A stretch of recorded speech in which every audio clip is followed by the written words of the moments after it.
We got to start. These poor guys are going to pass out from the heat. I am starting with or without anybody. Just start. Good morning, everybody. Good morning. Thank you for coming today. Sweetheart, do I bring this? Do I bring it? To any of you that don't know the story, I'll give you a synopsis. My dad, Robert Schlam, met my mom, Pat Daly, in 1953 in the Red Mill Cafe in Gloucester, New Jersey. After a 3-week courtship, he proposed and they were married. Then when my mom was 18 and my dad 21, I was born. They were clueless and ill-prepared for a baby, and my first home was in a drawer from a dresser in a room in a rooming house in Gloucester. When my dad's mother and grandmother saw me for the first time, they quickly moved all 3 of us to our house in Atlantic City. My parents had a second baby girl when I was 2 and named her Hetty Lee.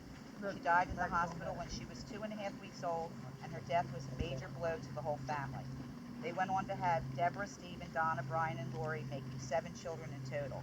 They had had their 7 kids by the time my mom was 28 and my dad was 31. What were you doing when you were 28 or 31? Had you had your first child yet? Did you have more than one child by that age? Can you even imagine having had 6 children and a wife to feed, clothe, and house when you were 31 years old? I can't. I was still sowing my wild oats. Our dad was a high school dropout who at 17 forged his parental signature in order to be able to enlist in the U.S. Navy for a chance to see the world on the government's dime. He wasn't good at being a sailor, as he hated answering to anyone or taking orders from anyone either. He and a group of his shipmates were on shore leave and got caught in a storm. The boat capsized and he and 27 others ended up in the freezing Atlantic Ocean off of Rhode Island. My dad saved 2 lives and was trying to save a third when my dad was sucked into the propeller of the boat. He woke up with his legs injured in the VA hospital. We always knew he had gotten his legs caught in boat propellers, but we had never heard the whole story. I don't think my mom ever really knew it either. I learned what happened from a Philadelphia Inquirer article that was posted on Facebook in a group that I followed just last summer. When I confronted my dad about it when visiting him last September, he told me the following. Number 1, he felt horrible about the man that he wasn't able to save. Number 2, no one in the Navy had thanked him or commended him, so he didn't think he did anything special. Number 3, his family never mentioned it if they knew, and our grandparents were mad that he had gotten discharged from the Navy, which makes me think they never knew the whole story. My dad's friends and acquaintances called him Bob, and his initials were BS. He was an expert in the art of BS. We've all been subject to that. He was also good at exaggerating and even bragging when telling stories throughout his life. So him not telling us or bragging about this, keeping it a secret, was very shocking to us all. I have spoken to a few spouses of ex-military, and they told me that the men don't talk about that stuff.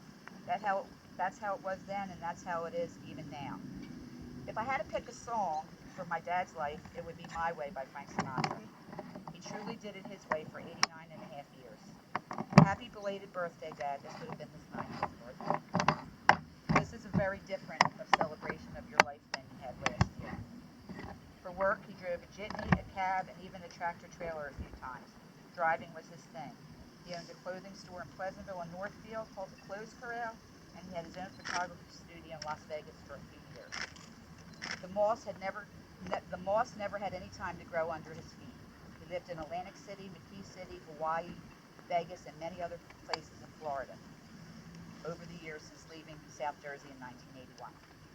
My dad helped create 7 children. They then had a total of 7 children, collectively. His grandchildren created 6 children. That is 20 lives he is responsible for creating in his direct lineage. He saved those 2 shipmates, too. I wonder how many descendants they have that wouldn't be here because of his act of bravery. Was he a good husband?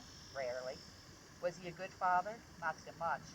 But we had a roof over our heads, food to eat, clothes to wear, and some of his kids had horses that we even couldn't afford, but we had them anyway. We had Christmases and Easter baskets and birthday cakes and ice cream every year, more than some kids had. I have more good memories and maybe more bad memories being the oldest. I was thrust into and made responsible for the lives of my 5 younger siblings. I had to babysit a baby, a toddler, and 3 other younger siblings beginning at age 9. Nowadays, they would have gotten locked up for doing it, but back then, it was like, you were mature enough to babysit, you babysat. We all lived under constant stress as a result of that. No one else stepped up to save us. But as a result, me and we all learned some valuable life lessons. How to care for others, how to work as a team to do it, how to cope with loss and to lose a child that they made me give up for adoption because it was for my own good. I forgave them eventually, so that was my lesson in forgiveness. My mother's death taught us how not to act in the face of insurmountable grief. We learned how to be better people by knowing who or what we didn't want to be like. There was good, bad, crazy, and unimaginable instances we as siblings shared and viewed from our own unique perspective. Our Father is our Father, no matter our own individual relationship with Him, is the only Father God gave us. I thank my daughter Lauren for being the catalyst who brought us back to communicating again 8 years ago when I hadn't spoken to him in years. I learned from handling his state, everyone, including me, needs a will. We all need a will today, not tomorrow, not next week. A parent's job is to teach us how to be fully functioning and responsible adults. They can teach us by showing us who to be or who not to be. I want to thank my dad for all the lessons he taught me and for bringing us all into the world, learning from his and our ancestors' mistakes, and now we all need to try to be better than he was.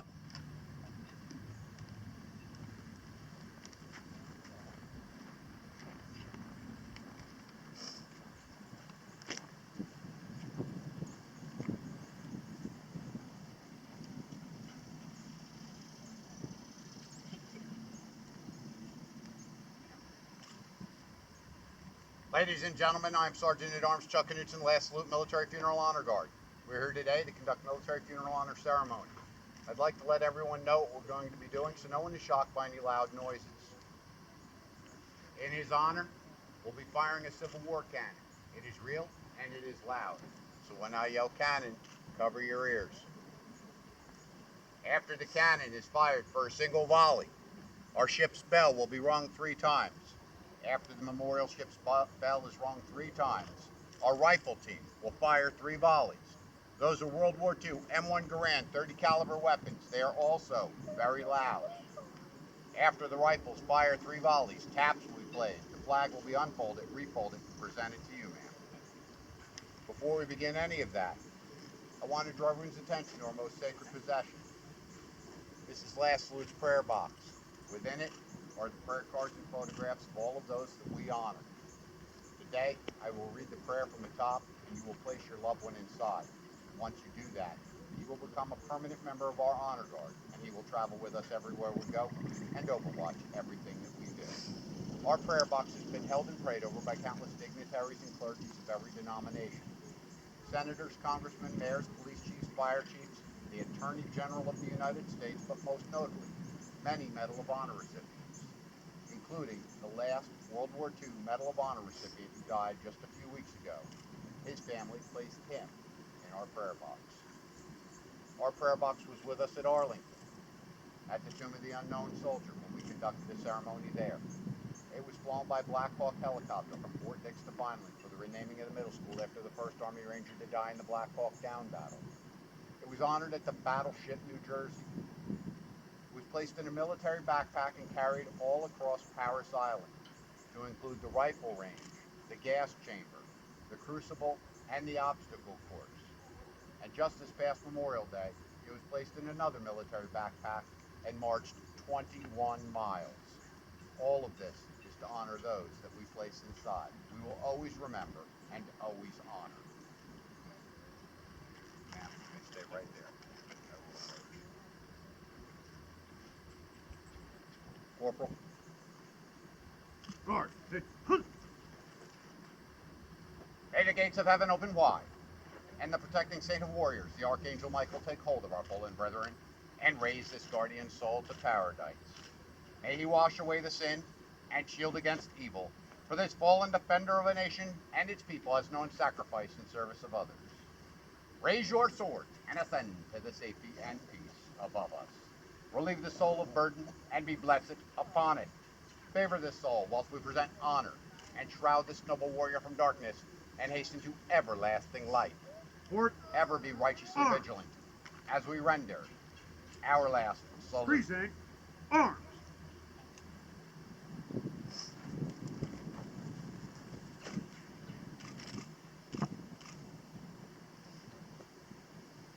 Order. Corporal. Arms. Post. Parade. Prep.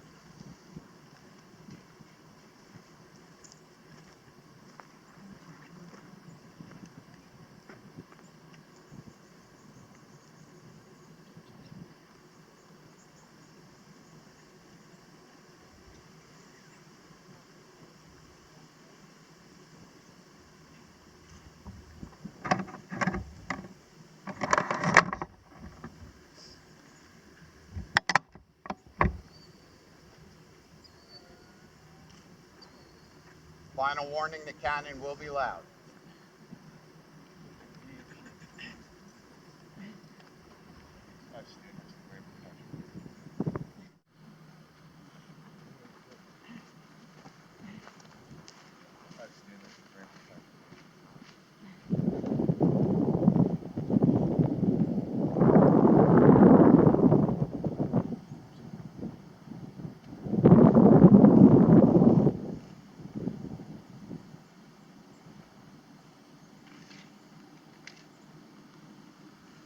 Captain of the guard! Guard! Attention! Artillery! Cannon! Fire!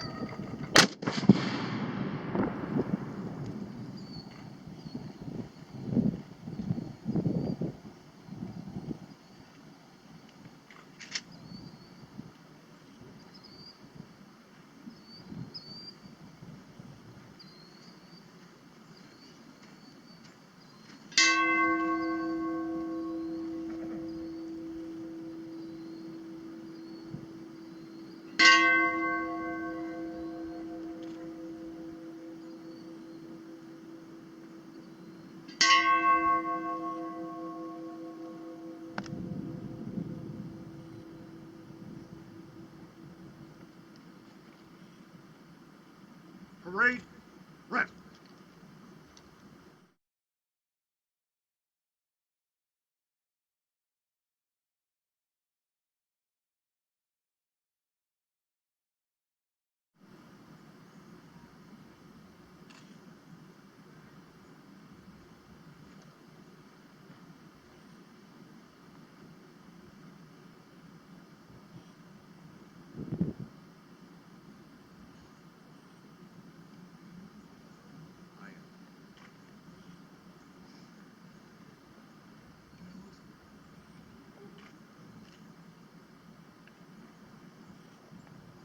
Guard. Attention!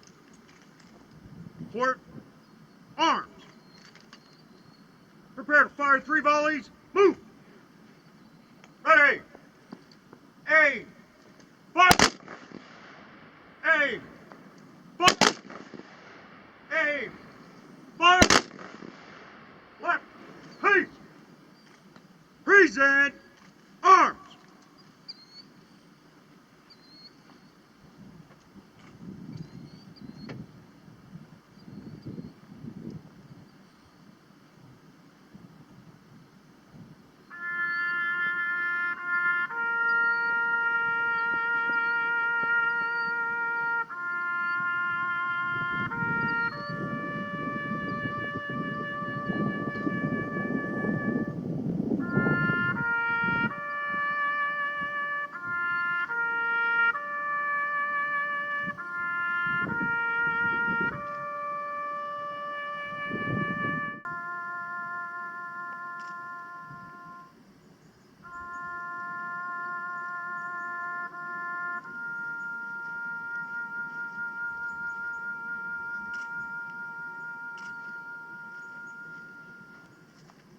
Order!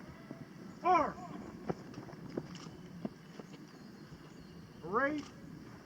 Rest!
Guard. Attention. Port. Arms.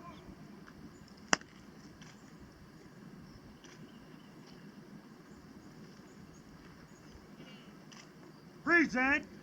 Arms.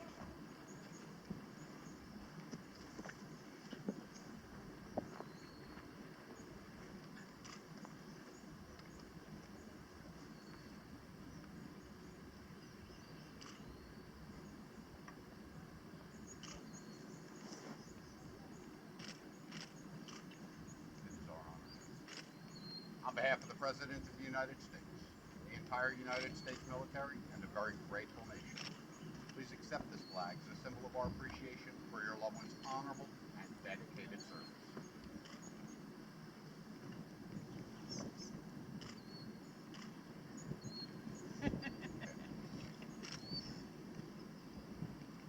Order. Arms. As is military tradition and customary, ma'am, inside this black velvet bag are 3 brass shells. The rifle Parade. is fired in his Right. honor. To it, I am adding cannon. These items stay on the outside of the flag.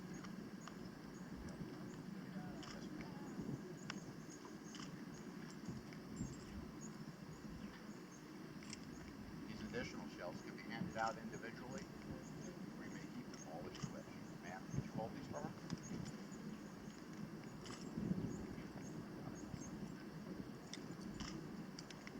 And this is simply a copy of the prayer on top of the prayer box. Yes, we're going to post the flag in the grave.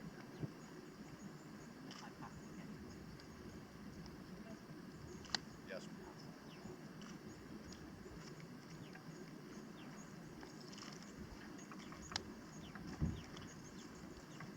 Guard. Attention. Post the flag!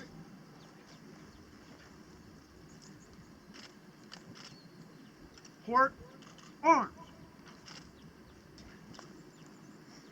Present! Present. Arms! Arms.